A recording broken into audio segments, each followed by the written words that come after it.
And I feel like, okay, let's talk about feeling like a failure, vitally important. And I think you got to have competition. Your competition might not be in your space, but it got to be competition. So what I mean by Sure. that is like, let's take somebody like Elon Musk. No matter what you feel about him, he's obviously a very successful entrepreneur, right? Yep. I don't know if he's necessary. He's obviously has a monopoly in everything that he's doing. I don't necessarily think that he's looking at Blue Origin as his competition in satellite, Aerospace. but he's pushing himself to do things that's never been done in humanity, like colonizing Mars. And, these are different things that when you start saying, okay, like I want to be the most notarized person in the history of the world, who's my competition? Well, who's the top 5 most notable people in the history of the world? Yeah. That's my competition. Like, you know what I mean? So it's like, for me, I don't enjoy events because I don't look at it as a person, as a spectator. I look at it like this is competition.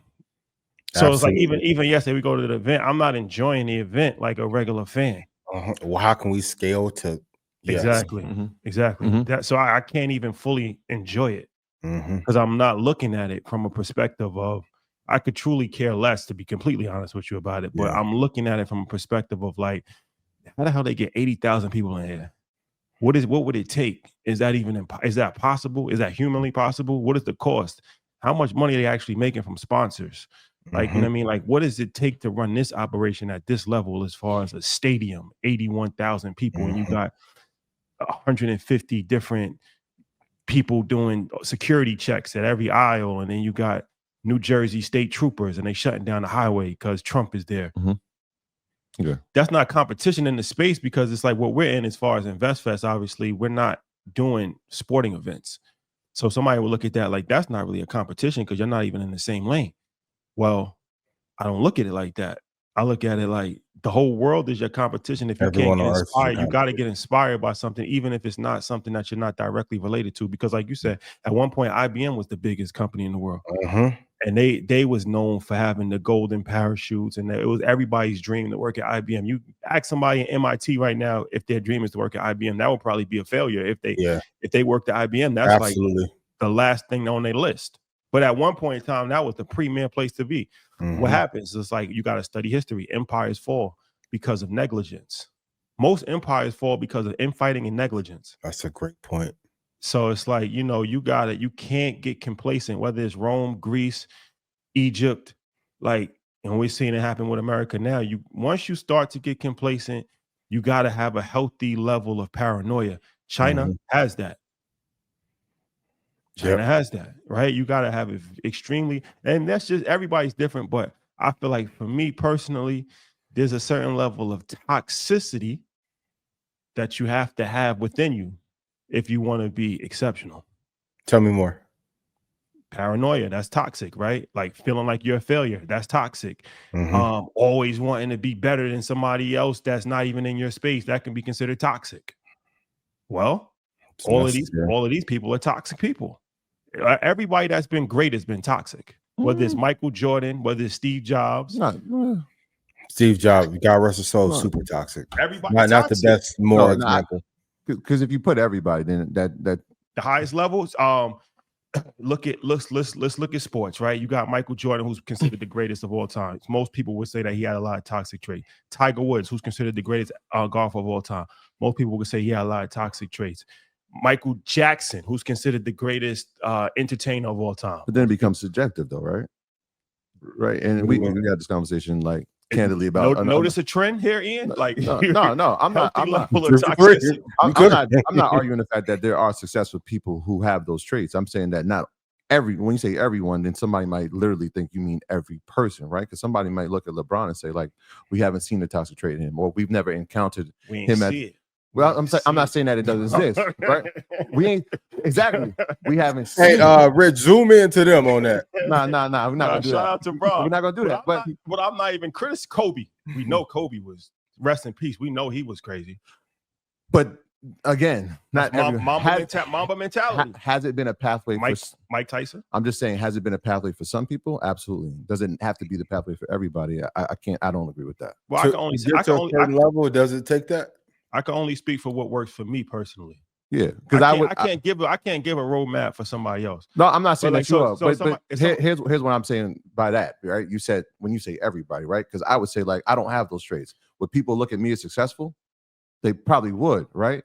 Now that pathway is different for me. Like you said, you're speaking for yourself, but when you say everybody, I just say at the highest level, Nick Saban. I mean, I can rattle off this list. Yeah. But Belichick, when you look Brady. when you look at the highest level possible, I don't think it's a coincidence that when you talk about all time, the best of all time, a lot of, if not all of these people have very similar characteristics. Should it be that way? I don't know. God's advocate. Yeah, I don't know. But even that's singular, right? So if you're talking about the greatest of all time, you're talking about a very short list of people, right? But outside of that list, there are millions of people who have reached success. You know, second place is the first loser. But I'm just saying, as far as we're talking about Intel being dominant, like you could you could be a healthy middle person in life, and there's nothing wrong with that. But the conversation that we had is Intel ever going to be number one or top three? It's over with. This is war. Business is war. Yeah, here's the thing. You fighting that game. We're not talking about just because they're a successful company now. Yes, for sure. Right. They're a successful company. Right. If that's what they want to be, then fine. But if they want to overtake Nvidia, you're gonna have you're gonna have to do some. It's gonna have to be extreme. No, that's not. So that's never gonna happen, right? Like that's not going to happen. In fact, he's actually about 5 years late on this. We've been saying this for 5 years now. Like, yo, you're not innovating on any level at the premier people or companies in your space. We could name about 5 semis right now, just in the GPU market, that are greater. And Apple is a competitor as well. If we want to take the entire semiconductor, we probably can name more than 10. Is second place the first loser? It depends in where you're at. Like they're in 19th place, to be honest. They're not even in that conversation of second, though. But is in your life philosophy, is second place the first loser? First loser. In business, I can't say that. No. In sports, in life, different. No, I don't think so. Ian, do you think second place is the first loser? Depending on what day, I'm grateful to be able to hear, so I'm gonna be more grateful in my approach. But there's nothing wrong being a loser. That's not to me. Second place is the first loser. All right. So in terms of let's take in terms of market cap companies, right? Nvidia is number one. Is Microsoft a loser? The first loser. Are they a loser? Yeah, they're the first loser. They're the first loser. You're not going to say this about loser. There's nothing wrong with being a loser. So LeBron James lost more championships than he's won. He's a loser.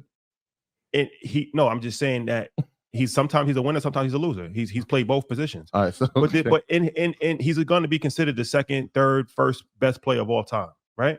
Top 2. So there's nothing wrong with being a loser. Me personally, I want to be a winner. Right, me personally, that's just me personally. I want to take the context. That's just now, me personally, because I want to take the context of why you're saying loser. I don't give second place trophy. In my tournament, when I had a tournament, the rest in peace to Boston Keith. He was like, "We're gonna give trophies to the second place." I said no, because they got to learn you don't get rewarded for losing. Yep. I'm proud of you that you competed. But are they lose? That's why I said sports is different when you talk about in business. It's a great because at the end of last week's episode, you said, remember, like, yo, if you hate, remember, you're always going to be a loser. Was that in a negative connotation or a positive one?